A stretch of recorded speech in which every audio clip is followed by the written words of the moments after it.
Want to activate ATM or debit card using DBS Bank Mobile? In this video, I will show you exactly how you can do that. First of all, you want to launch open the DBS Bank app. If you do not have this, head over to Play Store or App Store and search for DBS Bank. Then go ahead and tap on the install option. Once it has been installed, launch open this application. Now, first of all, you want to log into your account. For that, tap on the login option. Now here, you want to enter your credentials. Go ahead and enter the user ID, then enter your PIN and tap on the login option.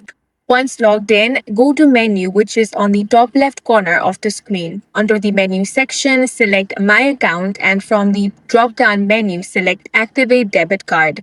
Then enter your 3-digit CVV mentioned on the flip side of the card and tap on Verify.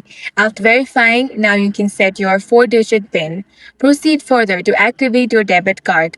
And in this way, you can easily activate your ATM or debit card. If you found this video useful, make sure to hit the like button and subscribe for more videos like this.